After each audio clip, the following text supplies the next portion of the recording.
नमस्कार। India debate में आप सबका स्वागत है। मैं हूं आशुतोष। हमारे साथ बहुत सारे निवेशक बंधु जुड़ने वाले हैं। जैसा कि मैंने आपको पहले भी बताया था कि इस सरकार के गठन के बाद बहुत तेजी से एक्शन शुरू होंगे और उस एक्शन में इंपॉर्टेंट ये नहीं है कि किसके खिलाफ एक्शन है। एक्शन का जो सबसे मूल प्रश्न है वो ये होने वाला है कि अब निवेशकों को राहत मिलने वाली है। मेरी आज जो निवेशक बंधु जुड़ रहे हैं अगर वो ज्वाइन करें, क्योंकि और मैं चाहूंगा कि उनमें से कोई अगर इस शो को आगे बढ़ा सकते हैं, क्योंकि मेरी तबीयत थोड़ी सी आज नासाज है। अगर वो लोग कोई ज्वाइन करना चाहते हो और इस शो को आगे बढ़ाना चाहते हो, आप ज्वाइन कर सकते हैं। देखिए कौन ज्वाइन कर रहे हैं, कौन कौन लोग हैं। सतीश जी ज्वाइन कर रहे हैं, सतीश चतुर्वेदी जी। जैसा मैंने आपको बताया था मित्रों कि इस सरकार के गठन के बाद एक्शन शुरू हो जाएंगे और वो एक्शन होना शुरू हो गया। मैंने निवेशकों को कहा था कि आप धैर्य रखिए।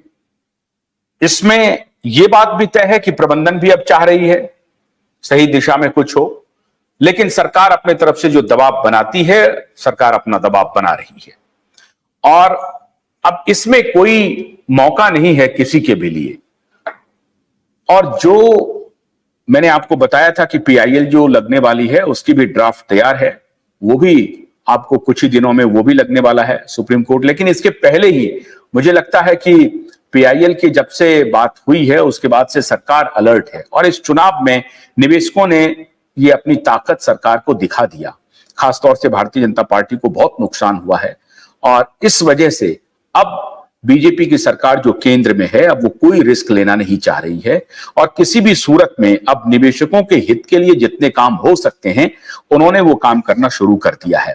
और आपको याद होगा कि अमित शाह जी ने जो सहकारिता मंत्री हैं, केंद्रीय गृह मंत्री हैं, उन्होंने ये बात कही थी खुलेआम कि एक एक निवेशक का पाई पाई हम लौटाएंगे। अब उस दिशा में एक्शन होता हुआ दिखाई पड़ रहा है और इसमें जो कल जो 2-3 दिन से जो खबरें आ रही हैं उसमें लगभग 80-90 की तादाद में इन्फोर्समेंट डायरेक्टरेट के जो ऑफिशियल हैं वो लखनऊ पहुंचे हैं और वहां सहारा प्रबंधन के दफ्तर में सहारा के दफ्तर में जो मेन हेडक्वार्टर है कपूरथला हाउस, वहां पे उन्होंने जांच पड़ताल शुरू कर दी है। और इस जांच पड़ताल का लबुलुआब यही कहा जा रहा है कि क्या परेशानी है, क्या दिक्कतें हैं।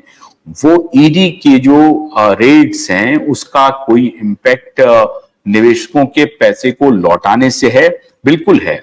अगर ईडी के ऑफिशियल्स वहां पहुंचते हैं या जो कुछ भी गड़बड़ियां होती हैं तो जाहिर है ईडी के ऑफिशियल्स ये बताएंगे सरकार को कि क्या अगर कोई गड़बड़ी है, कोई अनियमितता है तो उस अनियमितता को ठीक कैसे किया जाए और ठीक करके निवेशकों का पैसा कैसे लौटाया जाए।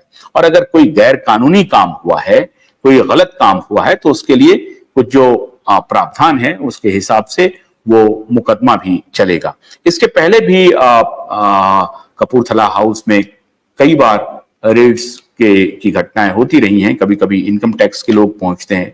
इस बार लेकिन इन्फोर्समेंट डायरेक्टरेट का पहुंचना, और खाली एक जगह नहीं हुआ है, ये छापेमारी जो हुई है उसमें रांची में भी हुई है, कोलकाता से कहा जा रहा है कि कोलकाता की टीम आई है, 80-90 ऑफिशियल्स की टीम है और वो वहां पे छापेमारी कर रही है और वहां जो दस्तावेज है उसको खंगालने का काम कर रही है, उसका अध्ययन करने का काम कर रही है और ये बताने की कोशिश कर रहे हैं कि क्या गड़बड़ी हुई है। हमारे साथ बहुत सारे लोग अब ज्वाइन कर रहे हैं। सरकार सहारा इंडिया का पैसा वापस कर रहे हैं सर, 90,000 करोड़ का मामला है। अब यही तो मुहिम है कि सरकार पैसा वापस करना चाहती है। देखिए आपको याद होगा कि जब ये घटना हुई थी, इनके पैसे, निवेशकों के पैसे को लेकर के जो बातें हो रही थी, जो अमित शाह का पॉलिटिकल स्टेटमेंट आया था, आपको याद होगा जब अखिलेश यादव को उन्होंने कहा था कि आपके सरकार के समय में ये वारे न्यारे किए गए, पैसे लिए गए जनता से और फिर वो जनता को पैसे नहीं लौटाए गए।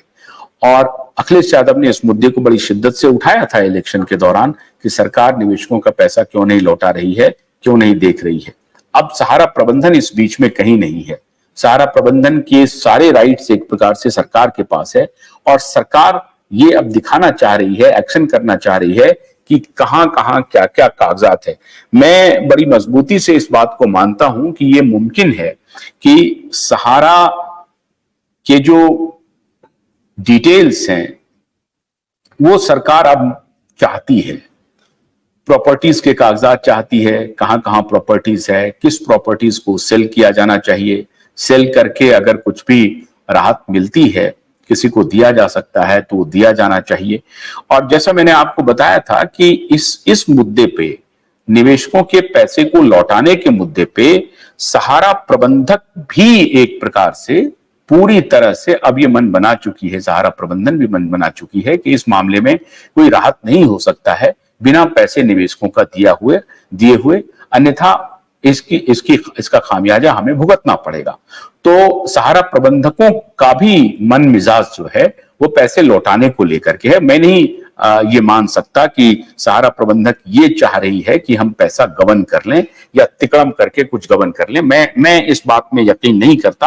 हालांकि बहुत सारे लोग ये कहते हैं कि सहारा की पैसे लौटाने की नीयत नहीं है। मैं इस बात में यकीन नहीं करता। सहारा की पैसे लौटाने की नीयत जरूर है।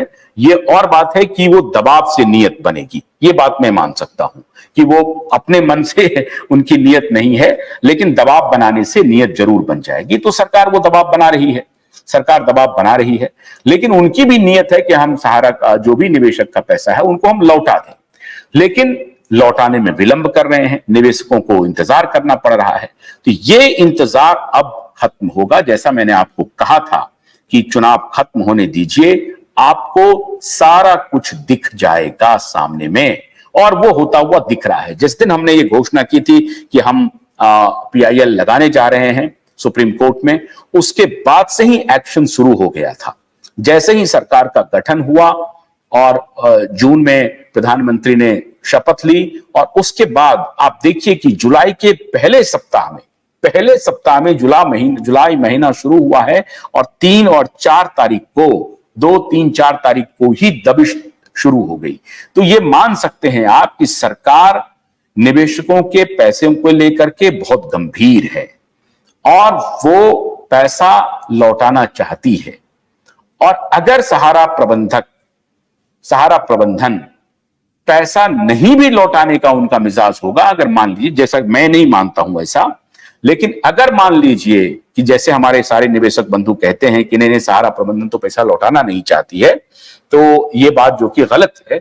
लेकिन अगर मान लीजिए कि उनकी बात सही है, सहारा प्रबंधन पैसा नहीं लौटाना चाहती है, तो सरकार ने अपना काम शुरू कर दिया है और सरकार उनके ऊपर दबिश दे रही है कि नहीं, जो निवेशक के पैसे हैं वो जो जायज पैसे हैं आपको लौटाना पड़ेगा। शहनाज, बहुत बहुत नमस्कार आपका, आप जुड़ गई हैं। अरविंद कुमार मिश्रा जुड़ गए हैं, बहुत स्वागत है आपका। बहुत सारे लोग जुड़ रहे हैं धीरे धीरे हमारे साथ इस लाइव में। एक बात, जो लोग जुड़ रहे हैं उनसे मैं ये जानना चाहता हूं कि जिन्होंने पोर्टल पर अप्लाई किया है अभी तक, क्या सरकार के तरफ से उन्हें कुछ पैसे मिले हैं या वो ये इंतजार ही कर रहे हैं कि पैसे आएंगे? भोलानाथ के 2-in-1 बैटरी ऑपरेटेड हार्वेस्टर कम ब्रश कटर के साथ ट्रॉली अतिरिक्त लागत पर उपलब्ध है।